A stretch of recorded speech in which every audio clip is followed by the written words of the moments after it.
You're listening to Trek FM.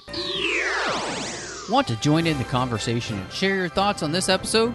Join the Babel Conference, our listeners' discussion group on Facebook. Just type BABEL into the Facebook search field, and we'll look forward to seeing you there. This is Steve Sansweet of Rancho Obi-Wan, and you're listening to the 602 Club.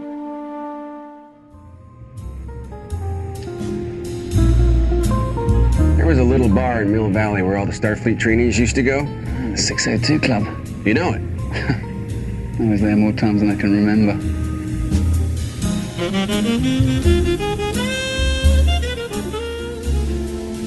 This is your mother's throne, Your Grace. Have you come to save us, Clara? No. I'm sorry. I didn't even know this place existed before today. You see, I was looking for a Christmas present from my godfather. I love Christmas. What's Christmas? And then I ran into this horrible little mouse. And that's where I met the captain. We barely escaped Mother Ginger and the Mouse King. Oh, you met Mother Ginger. Oh, my dear Clara, you're lucky to be alive. You must promise never to go back to the land of amusements, Clara. Hawthorne! Its title has been rescinded, Hawthorne. Of course. I meant the fourth realm. Apologies. I'm just so upset.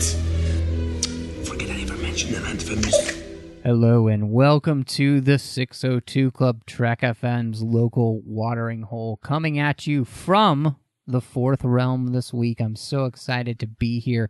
I've got to say, it looks gorgeous here. Now that things have been fixed up, the land of amusements is really nice. So very excited to be here. And I'm joined by none other than the fantastic Christy Morris. How's it going, Christy? Oh, thank you. I love that intro. I'd like to be the fantastic from the land of flowers, if I can. Well, I could see you being a flower girl, you know? Yeah. I could totally see that happening, you know, flowers in your hair kind of thing. I was once when I was 4. Get it? Yeah, see, there you go. There you go. You know, my sister was as well when she was very young, I think about 2, and she laid down and fell asleep on the stairs at the wedding. That's what's so cute about flower girls. Yeah. Anyway, everybody thought it was cute because she was 2. But, you know, you can't do that when you get older. No. You know, your friends want you to be in their wedding and everything. And just, yeah. So. But, yeah. Best reason to go to a wedding is when they have open bar. Oh, yeah. So. We didn't. You would have hated our wedding. No, we didn't either. So I'm just saying, you know, it's but when you got those people who can afford it, thank God for that. Anyway, welcome to the 602 Club. This is an open bar. We're glad that you're here. Christy and I are going to be diving into the Nutcracker in the Four Realms, the latest film from Walt Disney Pictures, talking about that. But before we do, just want to remind you that you can find the 602 Club wherever you get your podcasts. You know, honestly, we're all over the place, so maybe you're listening on Spreaker, maybe you're listening on Apple Podcasts or Spotify even. You can find us all over the place there. But, you know, people still tend to get most of their podcasts, and I know that you've probably heard this before, but people really do. Most of the listening actually still comes from an Apple device. So whether it's you know, your iTunes on your computer or whether it's your Apple Podcasts, it really does help when people give us a star rating and review over there on Apple Podcasts or iTunes. So please do that.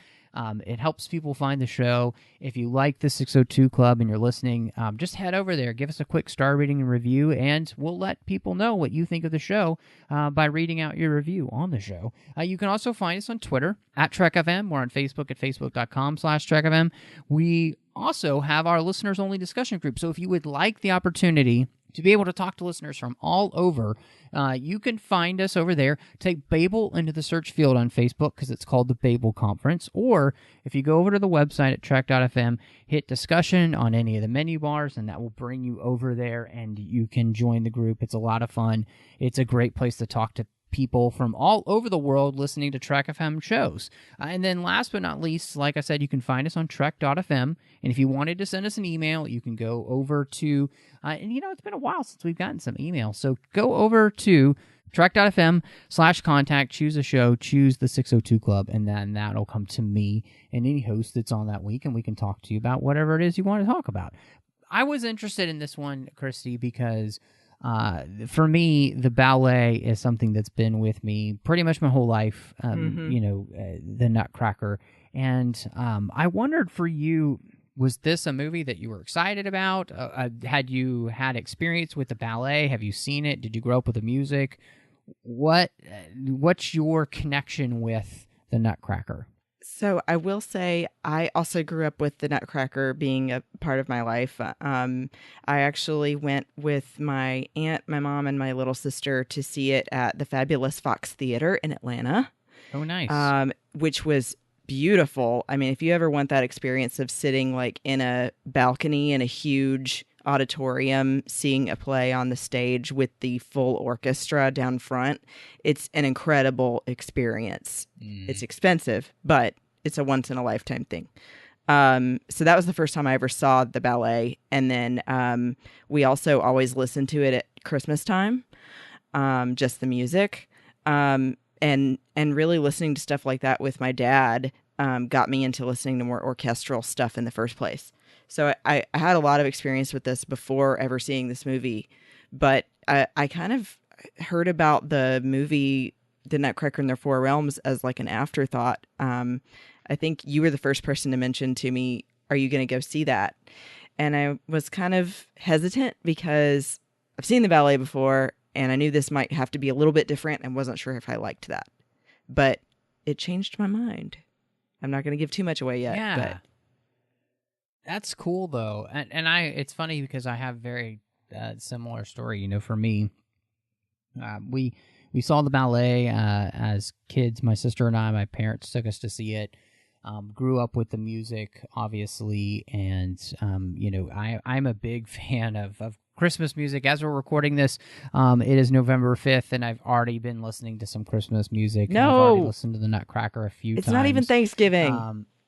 Yeah, I know. I just love Christmas, and I love the music for the Nutcracker. So, and then a few years back, went and saw the Nutcracker again as an adult with some friends of mine.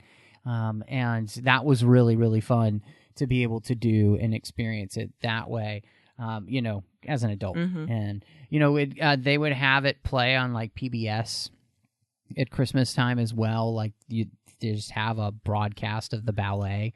So I've seen it many, many times and in many different ways, interpretations for the ballet, but I grew up loving it. And so for me, the fact that they were going to make a story out of the idea of the Nutcracker and turn it into a movie was really interesting to me. I definitely knew, like you, that they would change it or do something different. It wouldn't just be straight up the ballet. And so I guess that's kind of a good question to ask you, overall with the way that the movie kind of portrays the world of the Nutcracker. Did you end up liking it? Did you feel like it worked and it felt like it paid a good homage to that, but also was its own thing? I do. Overall, I definitely enjoyed it and felt like it told a compelling story. And I think that visually there was a lot that was beautiful about the way that the costuming especially was done, but, the scenery as well. But I did feel like there wasn't enough ballet in it for me. Yeah, I've heard that. It was just a little taste. And then I felt like the only character that kind of let me down a little bit was Clara. I felt like she wasn't as developed as I would like to have seen, like a big enough turn in her character. Yeah, I was interested because I wondered how they would do it and if they would have any ballet in it, because I didn't actually go in expecting there to be dancing or ballet. Right, yeah, me neither. Yeah, and so I was actually really glad that they kind of created a little ballet within this world to explain a part of the story, which was very fun. And then there was some dancing in it, but I liked the way that they kind of took the idea of the world of the Nutcracker and the different realms, from the music. and created worlds within that. The snowflakes, the flowers, the land of sweets, that kind of stuff. I thought that was really fun and very imaginative, and definitely a part of everything that you expect from this kind of production. So I was pretty happy with the storyline. I think the one thing for the storyline that kind of surprised me was that in many ways, this movie is about a mother's death and coming to terms with that and the impact that it's had on this family. And I think for me, that was the thing. I went in, I didn't read any reviews. I only kind of really knew that this was going to be a movie around the idea of the worlds of the Nutcracker. Mm-hmm. So I didn't really have anything, expectations. And so to go in and really have this be a movie about where, especially our main character, Clara, and her family are dealing with the repercussions of their mom being dead for about a year now, I thought was really fascinating. And because you don't really get a lot of kids' movies where the main theme of the movie is dealing with death. Right, because, you would think usually they would probably upset kids too much by doing that, so they just don't. But I will add to that, though, if you think about all of the Disney movies of the past, a lot of them lost parents, so they kind of do. It's like you don't think about that consciously when you're watching it, but then thinking back, I'm like, well, Ariel didn't have a mother in The Little Mermaid, and Bambi lost his mother, and there's all these characters in Disney that lose parents. But I do agree with you and think that was an interesting way to go with this, especially because the ballet had no inkling of anything like death. So that was part of their rewriting, adding some things to the story. And I think that worked because I think in general, the ballet, although it's beautiful and has this great music, could be a little fluffy, I guess I would say, and not have a ton of depth of the story. And so I feel like them having to deal with something as serious as her mother's death gives more weight to this movie and makes it more compelling for you because, otherwise it's just a lot of, I guess similar to like The Lion, the Witch, and the Wardrobe without the war. Yeah, it is very interesting. There are some similarities to different movies that Disney has done. They were a part of The Lion, the Witch, and the Wardrobe. And then, of course, there is a Santa Claus 2 element in here that if you're paying attention, you'll catch. But it was fascinating to me that really the main story is about how a young girl comes to grips with the loss of her mother and the way that impacts the question of who she will be going forward. And I thought, again, it's just not something that you expect for a movie to deal with that's kind of aimed at kids. But in many ways, Harry Potter is a whole series, and J.K. Rowling has said this, about death. Mm-hmm. And learning to deal with the ramifications of the fact that we die. And what we believe about death and all of that kind of stuff. And so this was, I thought it was kind of a heavy subject for the movie to deal with, but I thought it was also interesting that they actually try to say something about that and that the way in which, this mother's death impacts each of the different characters in the movie. And specifically, our main character, Clara, she's having a very difficult time finding a way through. She's been hiding herself in her in the attic, spending a lot of time just kind of sheltered away from the rest of the world, not really kind of wanting to deal with that. And that seclusion in many ways is kept her away from really having to interact with even family members, because she just isn't wanting to kind of deal with, I guess, the ramifications of the death of her mother. And in a lot of ways, I thought it was fascinating because the traveling to the world of the Nutcracker and these realms is a reflection, and it becomes just a reflection of what's going on inside of her. And so when we go to that world, it's what's really happening. If you're looking at the thematic elements of the movie, it's just a reflection of the battle that's raging on inside of Clara, and we actually get to just see it. And so the fantasy part of the movie is actually a representation of what's happening in her. And I thought that was really, really a neat way to do. Again, there's so much depth to this movie that I just don't feel like I've kind of looked at some of the reviews afterwards, and I don't feel like anybody's really picking up what this movie is actually trying to do and asking if that works at all. They're just, they're just on the surface of like, it's, beautiful or whatever, or they just feel like it doesn't have anything to do with anything, and it's just like, wow, I feel like this movie is doing a lot of things, and people are just kind of missing the forest and the trees. And they're not connecting the dots to what the deeper meanings are behind everything. Right.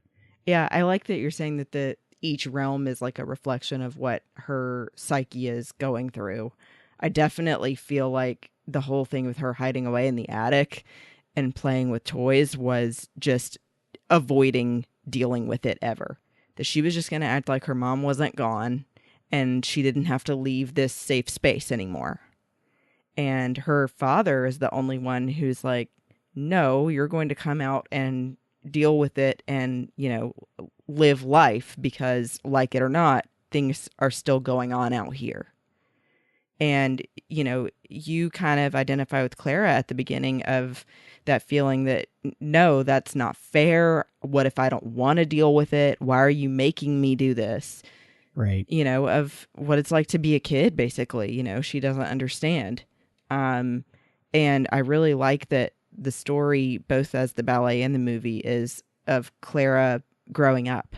It's no longer being this whiny child. It's learning how to deal with things as an adult would and seeing things from her father's point of view.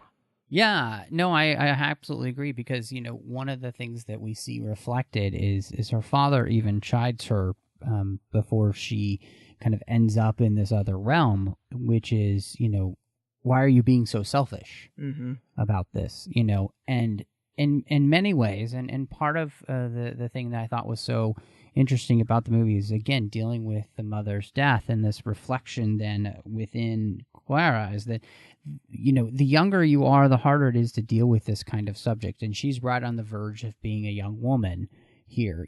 She's in her early teens, it seems. So she's probably 13, 14, something like that. And you really get the sense of that, that is the time period and the time when parents are trying to get their children to be less selfish and think more about others. And, this world is not just about you.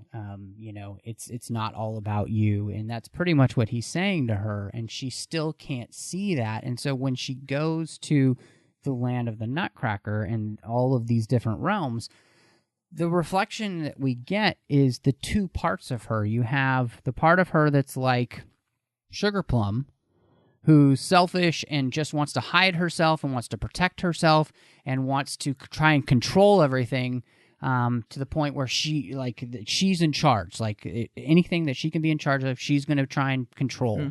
And that she's going to try and barricade herself behind, like you were saying, up in the attic, behind toys, behind all of these things, so she doesn't have to deal with what's happened. She thinks it's going to protect her.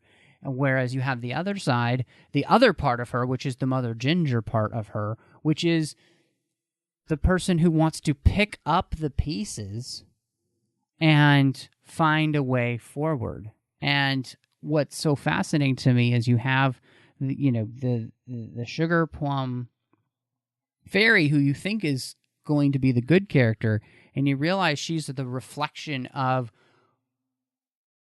Clara, who's actually been hurting her family by not being there for them, by not putting her in their shoes. And so you actually see that reflection in the destruction of the land of amusements, and the kind of the way that her selfishness is laid waste to parts of the heart of her father specifically. And I thought it was so neat that we go into these realms and we get to actually see the ramifications of the choices that Clara has been making as a young girl and dealing with her mother's death. And we get to watch the battle rage in her, literally on screen, to see what part of her is going to win. Is she going to become the person who will close herself off and protect herself behind walls of tin soldiers, or is she going to be the person who wants to find a way forward for everyone, not just her? Right. And I thought that was really cool. I agree, and I think you can even see the selfishness too in the fact that she even thinks when she's initially going into the realms that it's about her getting a Christmas gift, and then she finds it and it's all about her getting her key back. And she's like, look, I just want to get my key and go home. I don't care about any of you guys. So yeah, I totally see that transformation too of her realizing what her mother meant, that everything you need is already inside you. And she keeps trying to figure out what that means and eventually gets there. But, you know, you do see that moment when she opens the egg and is still going, I finally got it open and there's nothing in here. You know, like all of this was for nothing. And you're going, oh, you're still not getting it, Clara. That's a hard lesson to learn, you know, and a difficult way to learn this lesson, you know, having your parent die and having to realize in that it isn't all about you. It's not just about you. And that's a hard thing for any of us to learn. And I think, you know, for most of our lives, we're probably relearning that lesson every once in a while because it's our inclination to be selfish. It's our inclination to think about ourselves first and self-protect, especially when bad things happen. And I really think that this movie does a great job for kids and even adults, you know, and especially for, I think, families to be able to talk through these kind of issues. And, you know, not necessarily just the fact of maybe if a parent dies, but the idea of what it means to be a person that thinks about others as much as you think about yourself. And to put others first. And that's what Clara's journey is, going from somebody who is utterly selfish to properly selfless. And I really appreciate that about the film because, you know, it's also reflective of, I think, the world in which we live today, where you see the destruction that selfishness causes. You know, as silly as it is, you know, this happening in these realms, the impact of people living their lives only for themselves is clearly seen in this movie, and I think they do a good job of showing the repercussions of that kind of behavior. Yes, it's in a fantasy land, right? But what it's reflecting is what Clara has actually been doing to her family, right, since the death of her mother. And I think that's the thing that makes it so powerful, because it's the illustration. You know, this is the parable of what's actually been happening, and that's what allows her to be able to learn this lesson in the end.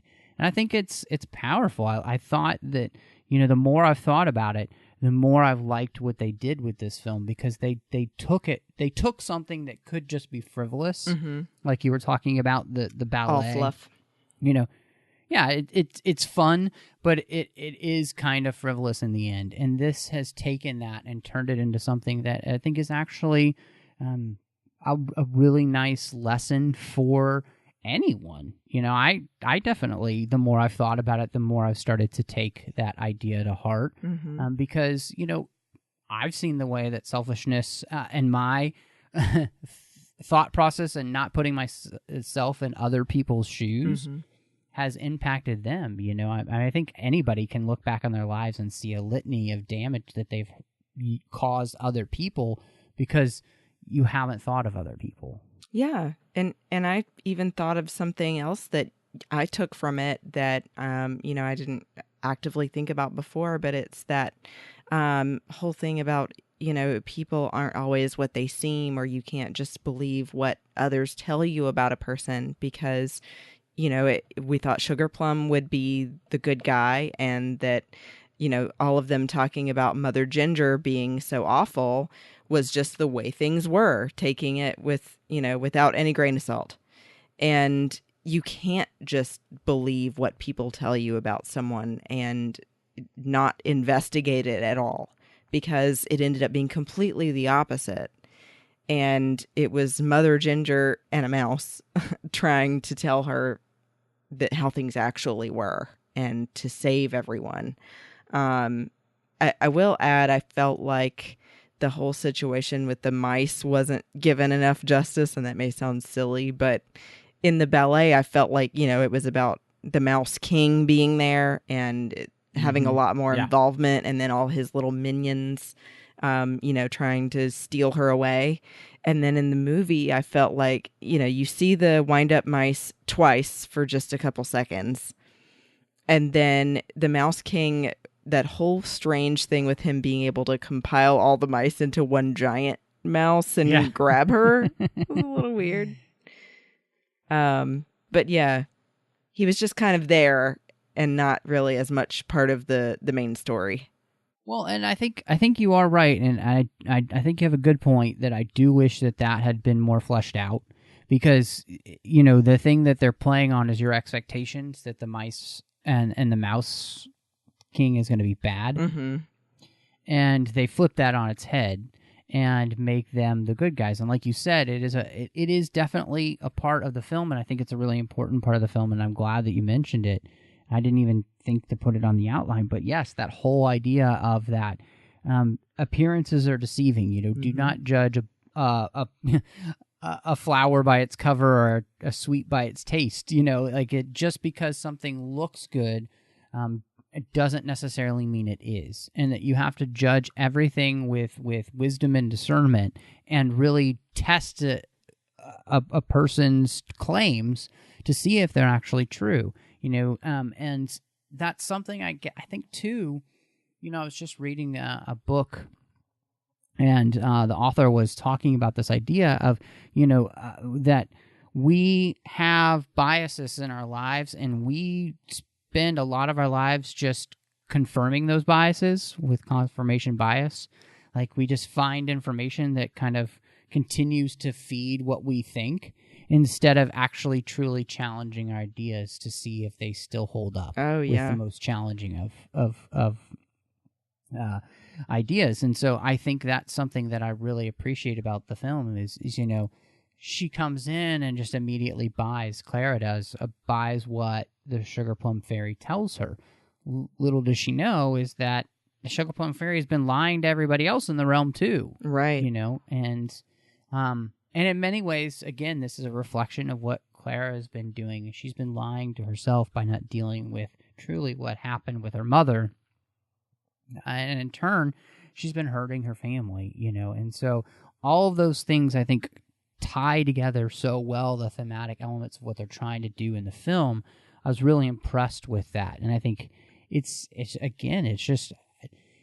I didn't go in expecting to get any of that, Right. I kind of expected to be a fun Disney romp, and what I got was something I think much more heartfelt, much more heartwarming, and much more touching.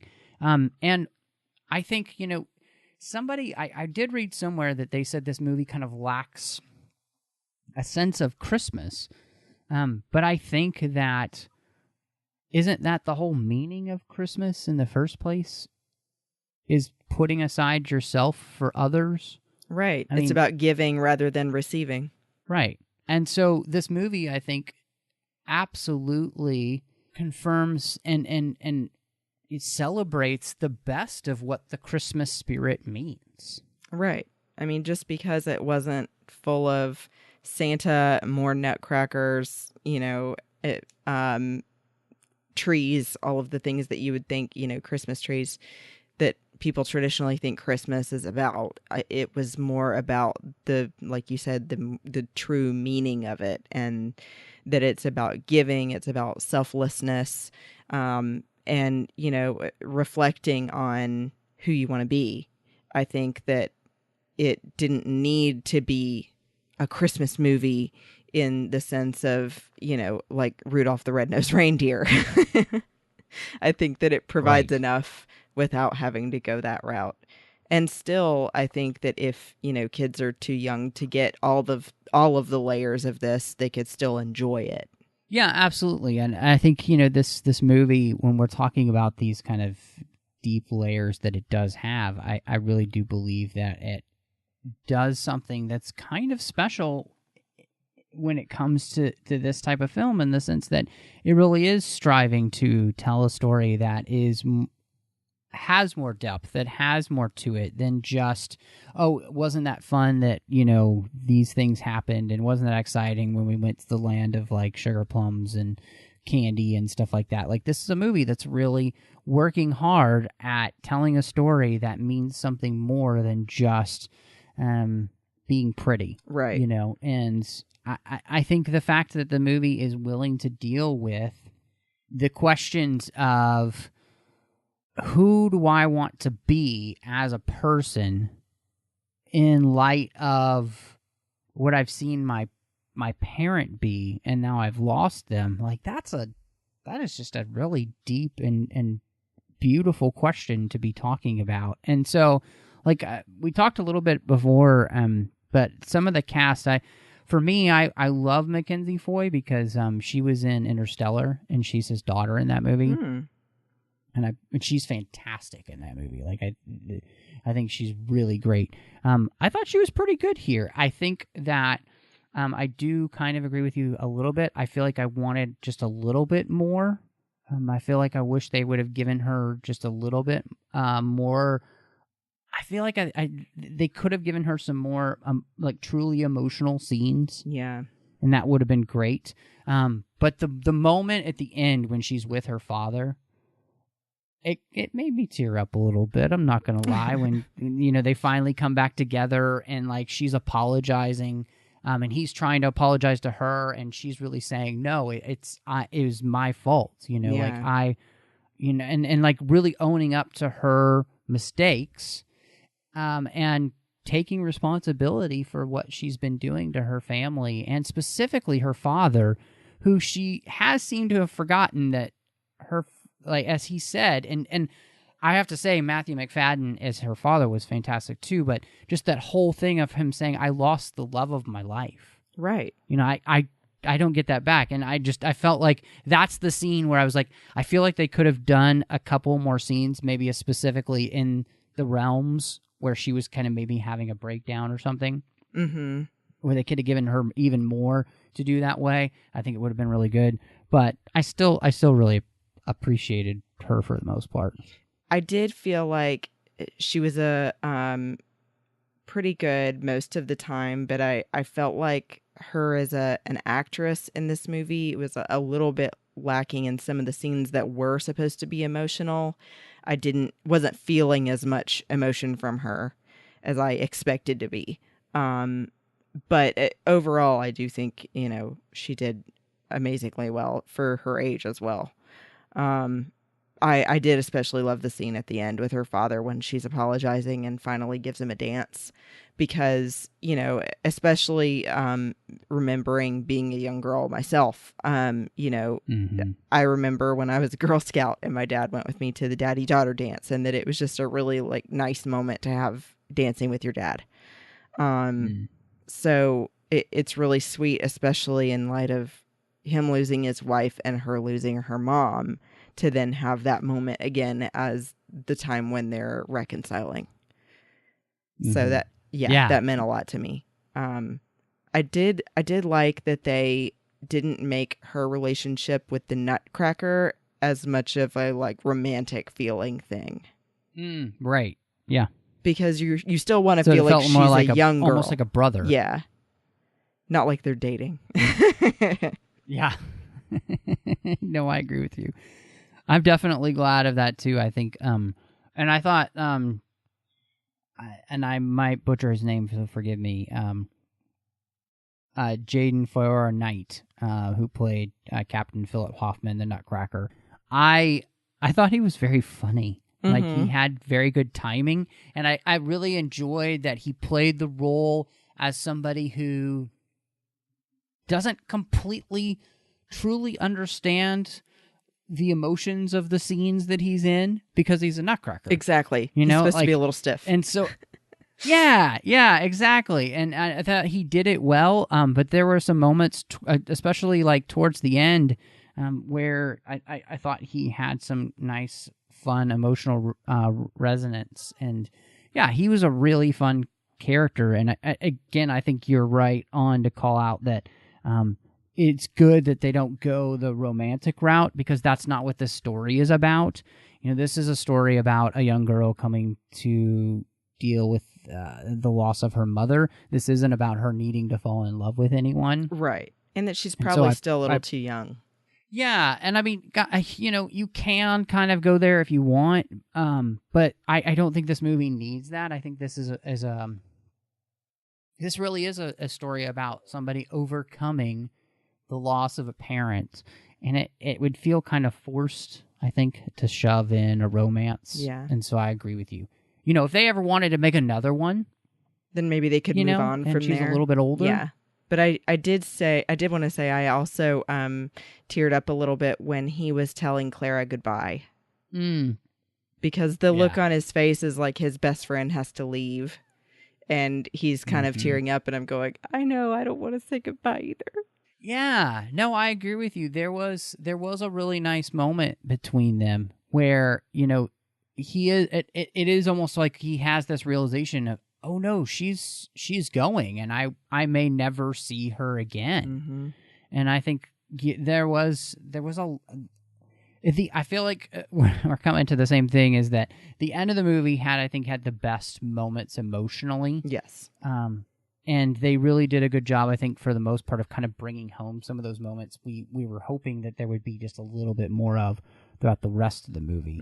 I have to say, though, I'm pretty sure that Keira Knightley had a blast in this role, because she seemed to be relishing playing the evil, wicked witch of the, you know, evil, wicked fairy of the West. Yeah. Like, she was fantastic. I don't know how they did her voice, but I feel like if she was intentionally speaking in that high a pitch all the time, she was really milking it and enjoying it.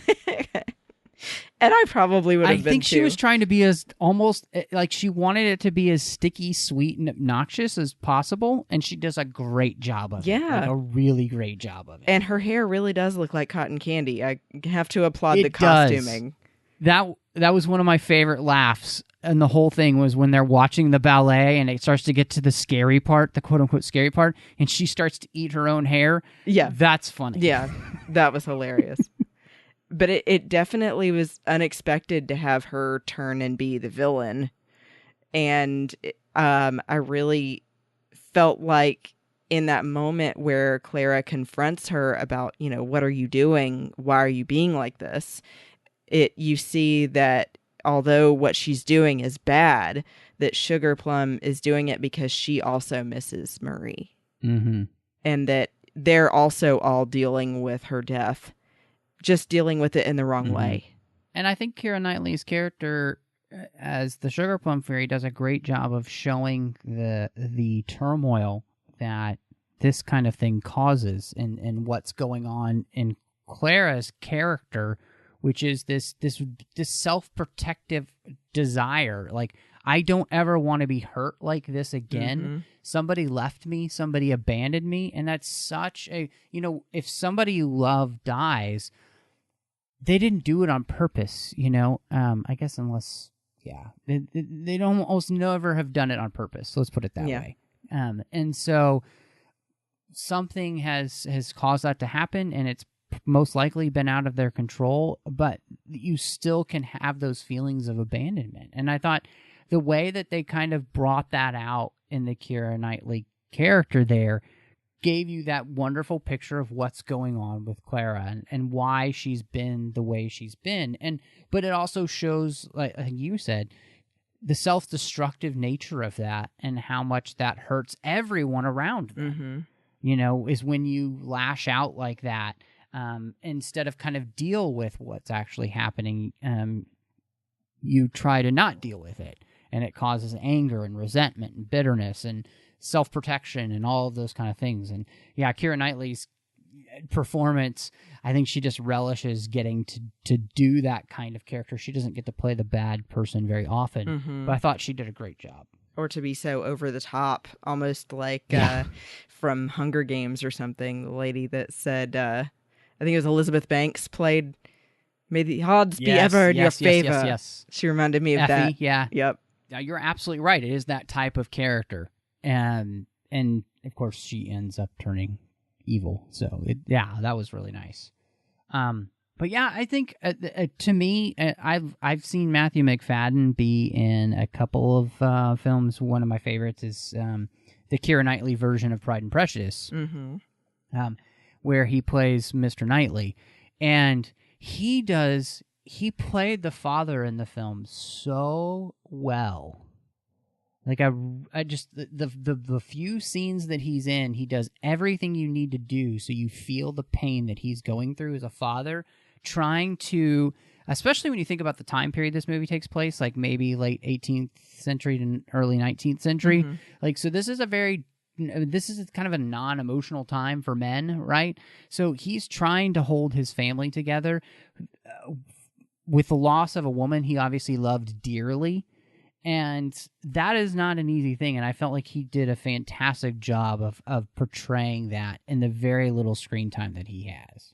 I absolutely agree with you, and I have to say I had only ever seen him in Pride and Prejudice other than this movie, and I have that movie on Blu-ray, and my husband will tell you I watch it way too much.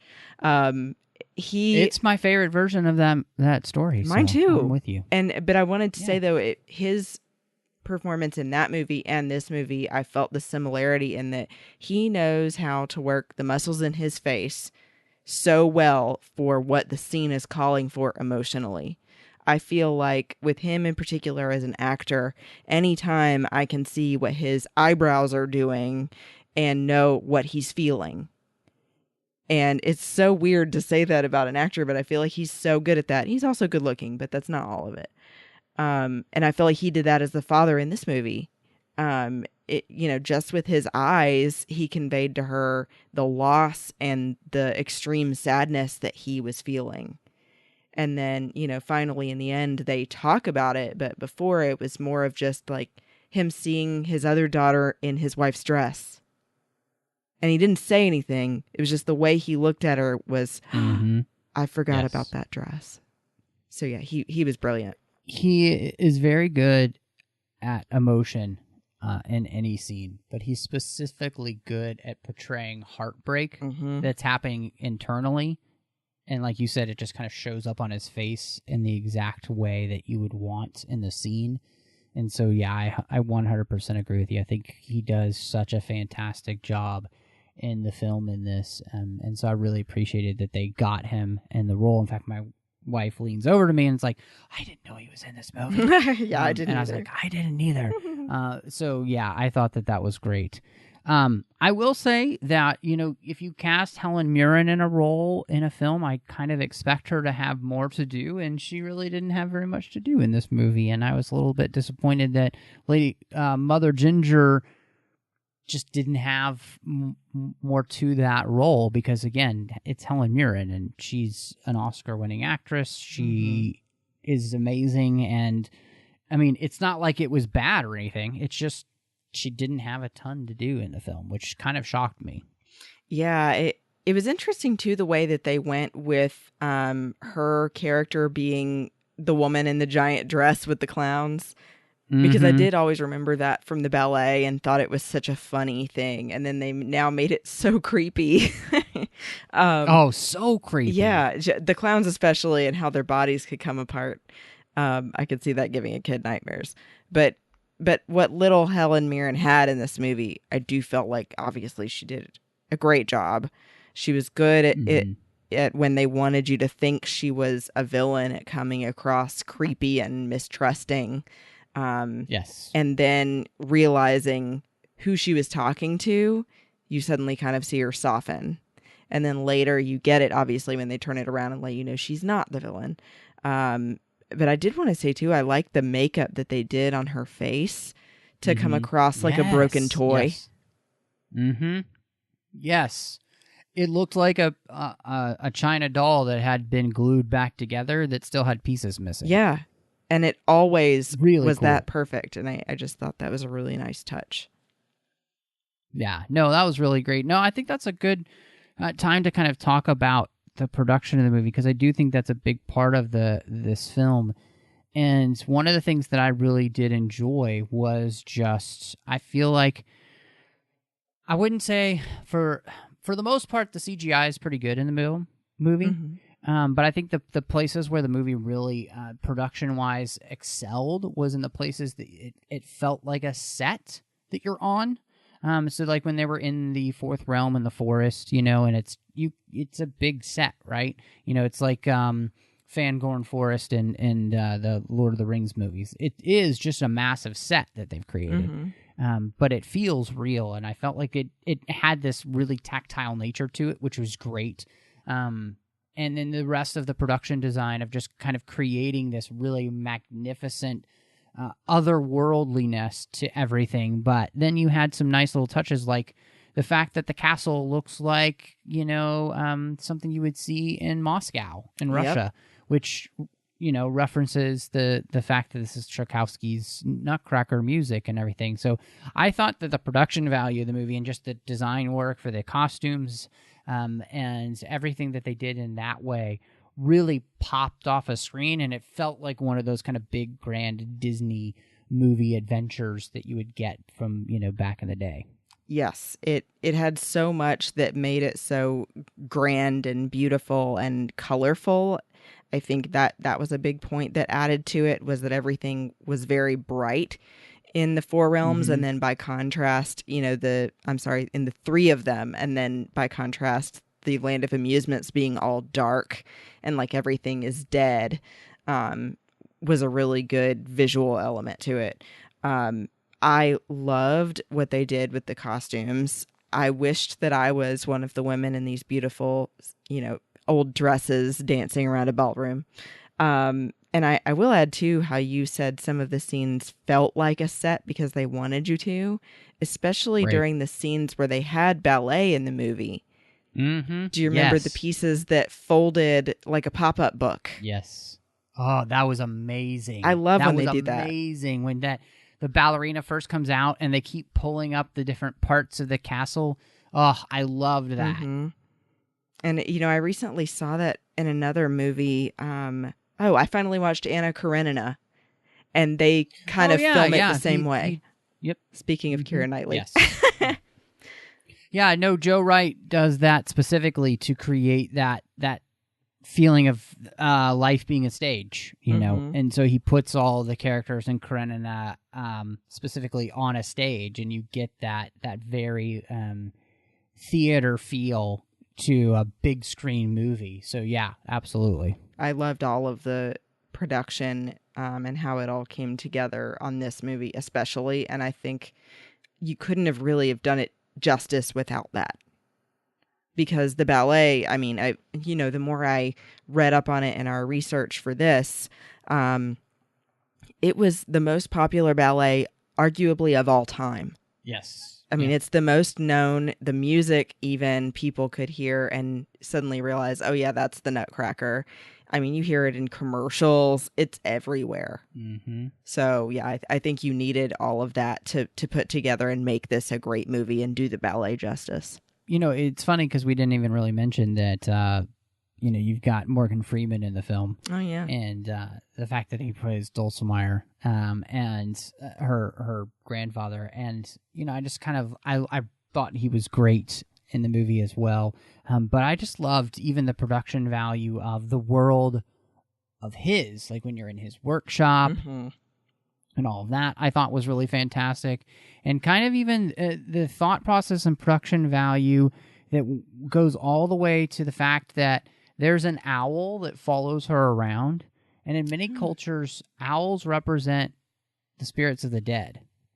And so I thought it was very interesting that owl follows her around for the entire movie, and then once her father and her start dancing, it flies away. Oh, I never got that. So it's almost like, so it's like they did a lot of little things in this movie I thought that were really just very smart.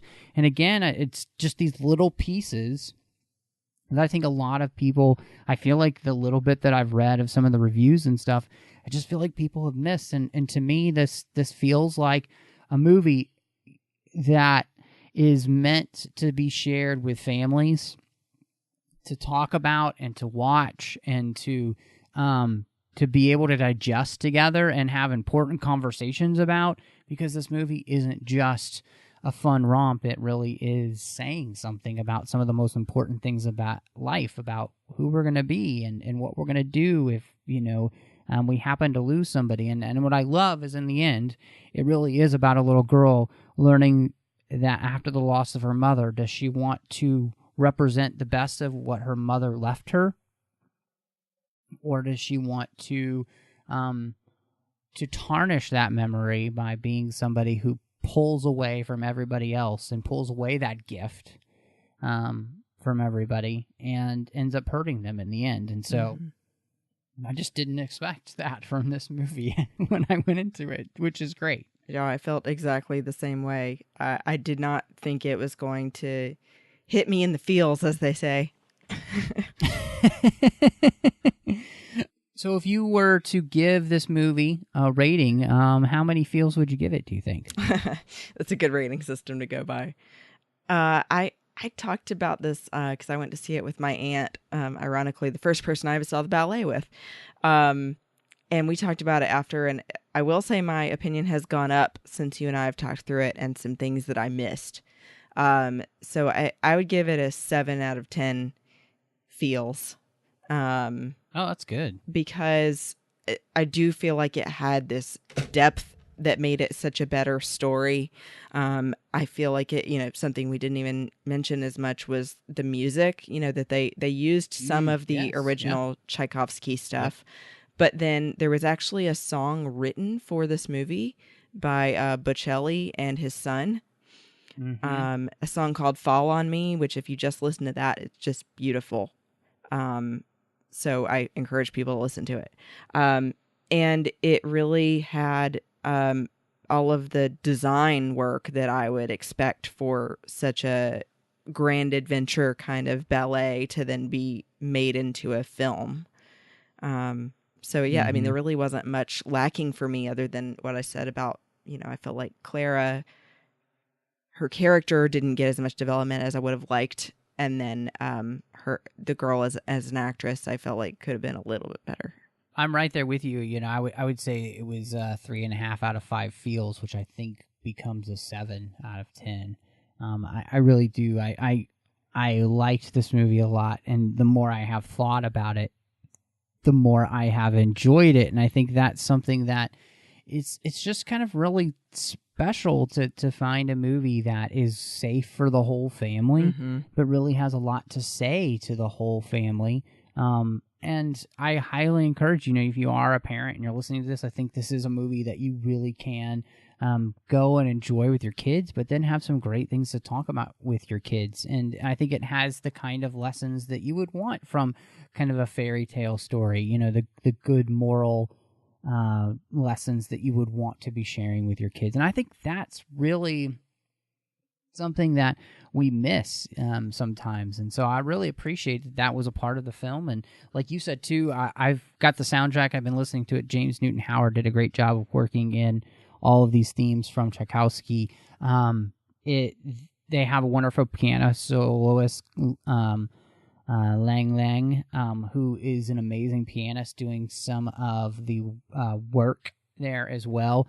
And so being a fan of the music of Tchaikovsky and the Nutcracker itself, I really appreciated what they did here. And so, yeah, I think this is a great, fun adventure film. It's a great way to start off the holiday season for families. I do kind of think it's interesting that this movie comes out now, because I think if it came out closer to Christmas, it might be even better for the film. But I highly encourage you, if you wanted to get your family into the holiday spirit already, this is the great way to do it. So I think you should go see the Nutcracker in the Four Realms. So, which leads me to say, I'm really glad we got a chance to talk about it, because I really enjoyed the movie, and I didn't know what to expect, and sadly this movie has not gotten great reviews, and I don't know why. I don't think this movie deserves the bad reviews that it's getting. I think that it's actually, as we talked about, I think it's really well done. There's a few things that, I would have done a little bit differently, but on a whole, I really enjoyed watching it, and I'm glad that I saw it, and it's definitely one that I think I will probably visit in subsequent Christmases. This would be it's a movie that I would enjoy rewatching at this time of the year and adding to my Christmas watch list. So glad we got a chance to talk about it. Really appreciate the associate producers here we have through Patreon: Ken Tripp, Davis Grayson, Ryan Millette, and Daniel Noah.